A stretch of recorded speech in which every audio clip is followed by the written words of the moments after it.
What do you do when a loved one with dementia looks at you and calls you their friend instead of their sister? That moment can feel like a punch in the gut. But what if I told you that how they feel with you matters more than whether or not they can say your name? In today's Dementia Caregiver Support conversation with Helen, we explore what it means to connect from the heart, even when the person's memory fades.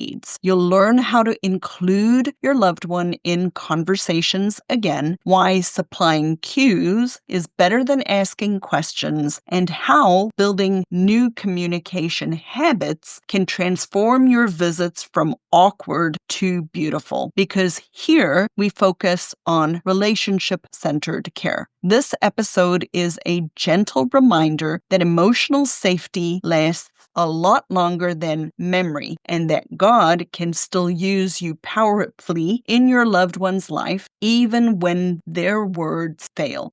If you are a Christian and you are struggling with God's sovereignty or God's providence, reach out to me. I will have a conversation happily with you about God's providence and God's sovereignty and help you along in your journey. If you are struggling as a family caregiver and you're ready for a little bit more support, hop on a Care Companion Success call with me. We'll take 20 minutes where you will be able to talk to me, gain some clarity about your very next step that you need to take in this journey, as well as have a conversation about whether or not it makes sense for both you and for me for us to work together to help you through your dementia caregiving journey. Hey, Christian Care Companion. Welcome to Dementia Caregiver Support for Christians, the podcast where I show Bible-believing Christians that God is a God of relationships and covenants, that the way we think about our caregiving will impact the outcome of our caregiving, and that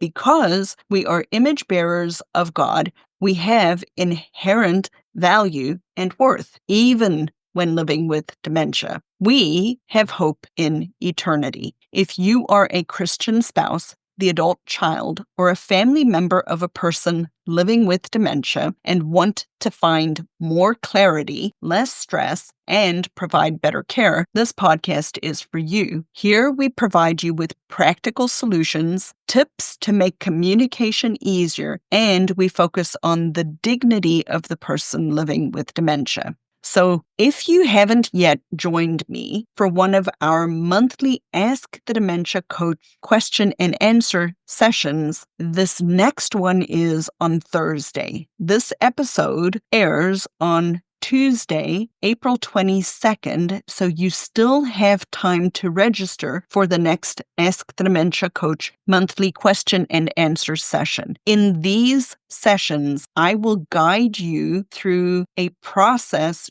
to help you gain clarity on what you can do immediately to implement a tip or a technique or a communication way in order for it to make your caregiving easier. Come join me. It is free. It is live. It is Thursday, April the 24th at 6 p.m. And I typically have between 4 to 6 people come to these, but it is a registration-only event. So if you are interested in coming to a live dementia caregiver support session, the link is thinkdifferentdementia.com/ask. The link will be in the show notes, or you can just check it out on our website, thinkdifferentdementia.com, under the free resources section. There are a lot of free resources there, so go and check it out in any case. But in today's episode, we are going to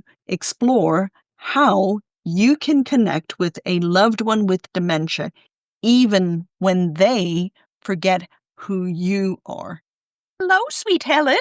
How's my young Canadian friend? Oh, pretty good, thanks. Helen, I love helping you. I really, really love helping you. I appreciate you a lot. Well, you're like so much fun for me because I know that it is hard because you're not the decision maker, but you have the heart to help. And so I want to make it possible for you to help. So, sweet lady, tell me a little bit about what's going on with your sister and how best I can serve you today. Okay. In the little note that you sent me, you had a particular question. You were talking about your sister and how to communicate with her. Yeah, communicate with her better because I feel like she's there, like when Mhm. we're eating supper, that she's there, but my conversation's more directed to my brother-in-law, and I feel like she made me feel she's left out, and I don't want her to feel that. Okay. And I was just wondering how to approach that or anyways. And again, you had mentioned that rephrase. And Yep. as I said on my message, that it's so easy just to say, come out and say whatever instead of rephrasing it. For sure.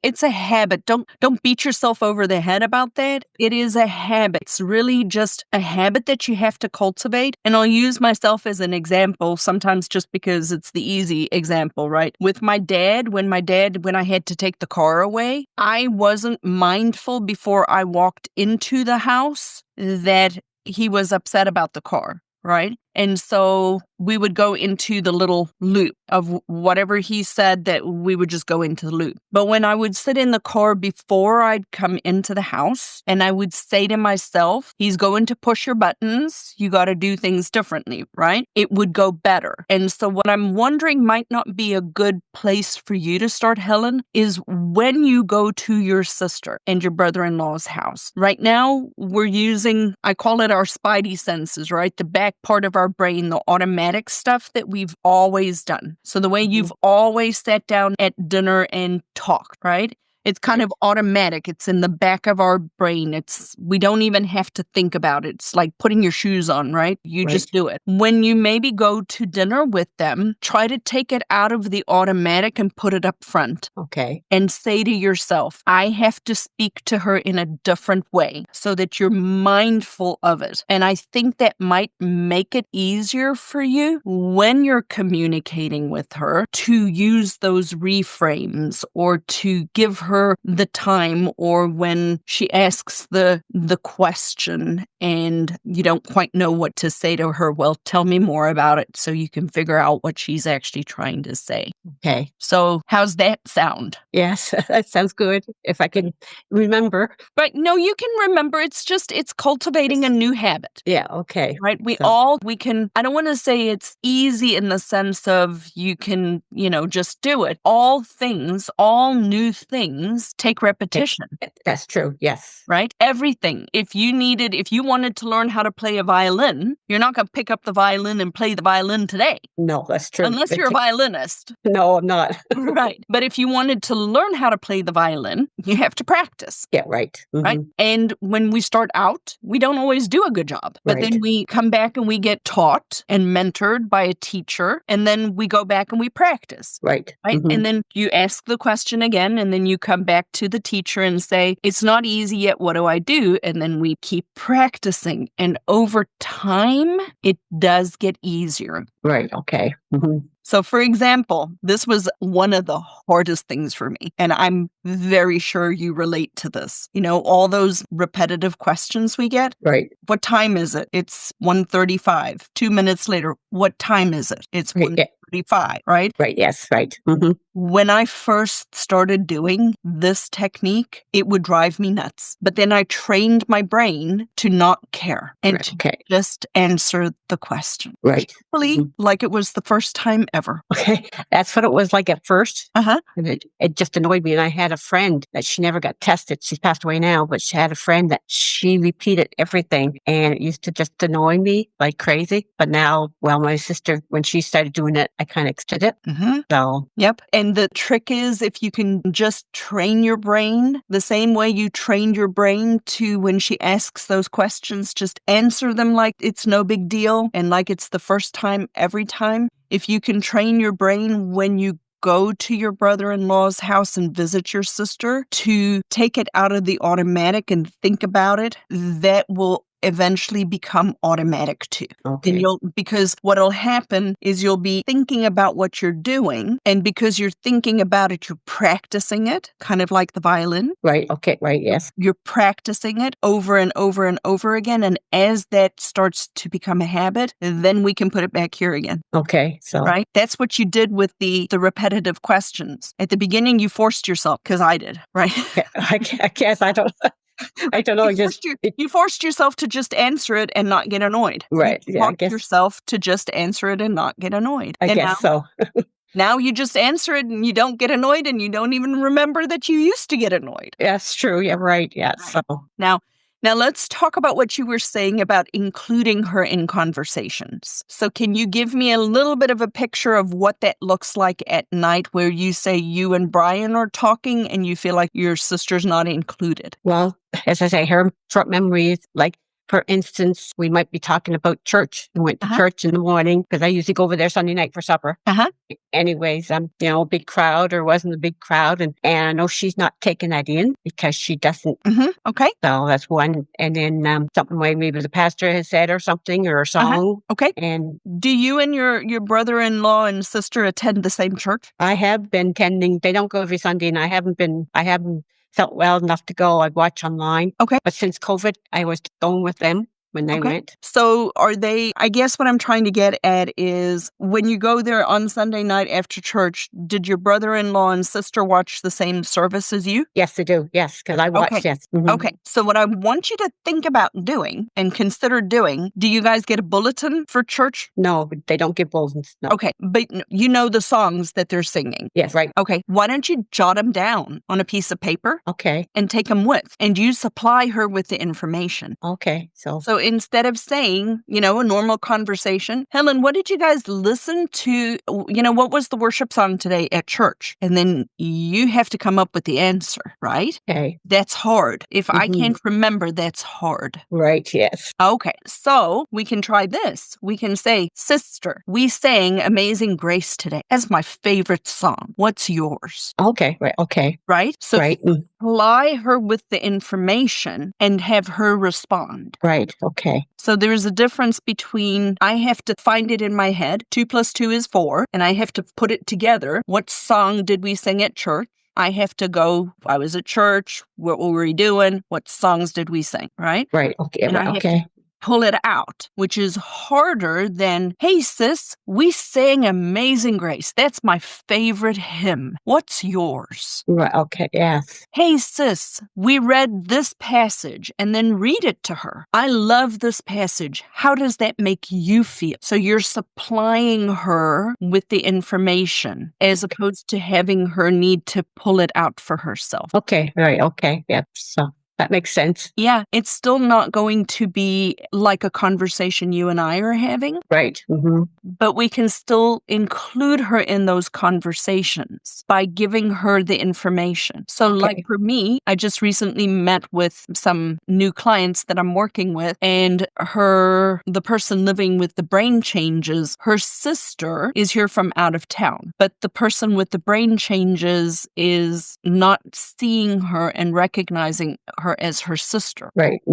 So, a strategy when somebody's not recognizing someone is to supply them with the information. Hey, I'm Lizette. I'm your sister. Okay. Right. Okay. Right? So that's what I'm wanting you to do with the conversation pieces. You almost pre-prime the pump with what the information is, and then you just talk for a couple of minutes about that one subject. It's okay. Well, that's interesting because a week ago Thursday, I had to go to the hospital for a test, and my brother-in-law picked me up because I couldn't drive because I was kind of groggy afterwards.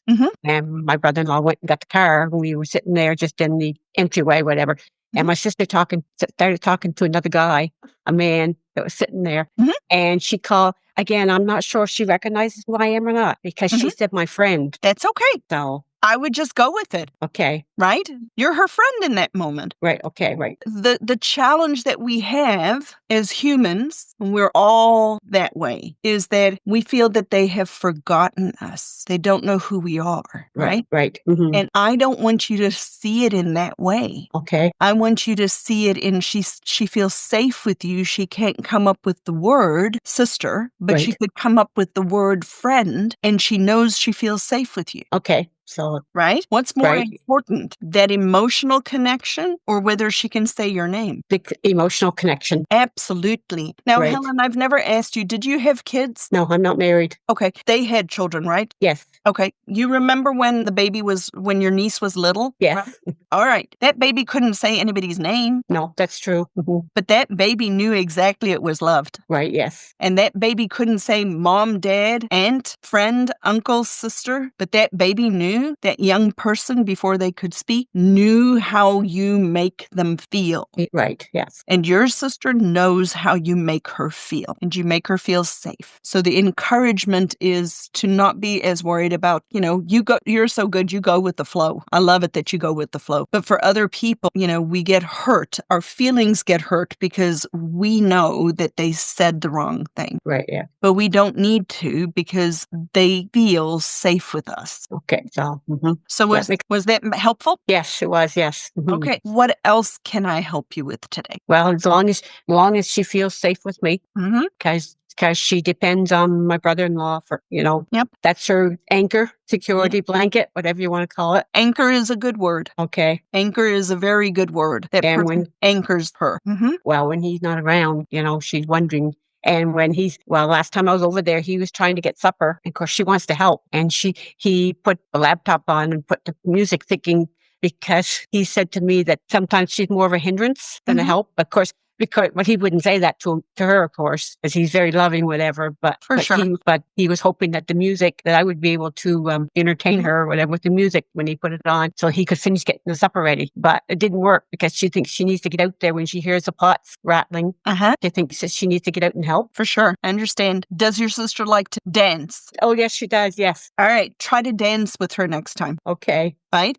And then you take her hands and then you keep her distracted. And more than just if the music didn't help at that moment, let's move. Right? So yeah, it was some hymns, but they have Alexis and they get into all those old oldies, whatever. Yep. And so if the hymns aren't working at that moment, try different music. Okay. In a situation like that where you're trying to help him so that he can get the task done. Right. What you could consider doing is if you tried the hymns and it's not working, ask him if you can put on different music, her favorite music. Okay. And then you two start to dance. Right. And Yes. keep her distracted. And then another strategy for that, as long as it's not midwinter in Canada, right? Right. You take her outside for a walk. Right. Yes. Even if it's just 5 minutes. So. All right. I'm so glad you reach out, Helen. That's why I offer these, because I want people to have help. Right. Well, I appreciate it. And thank you. You're very welcome. All right, sweet friend. I love seeing you keep showing up. Please keep showing up. I don't want you to ever stop showing up, okay? Okay. But I hope I'm not taking somebody else's place, whatever, because I notice other people. The benefit for me in helping you, Helen, is you help me because you're open and willing to be coached. And these interactions, like on the Ask the Dementia Coach that we do, and these sessions that you sign up, help me because it helps me be able to help other people on the podcast. Oh, okay. So don't see it as you're taking something away from me. You're giving me value. Well, I appreciate you very much, because since I saw you on Facebook the first time, I gotta let you go. But anyways, you've helped me a lot. I'm so glad you're in my world. Well, thank you. I'm glad you're in my world too. Well, good. Anyway, thank you very much. I'll let you go. You're welcome very much, sweet friend. I'll see you soon, okay? Yeah. Okay. Have a good day, the rest of it. You too. Bye.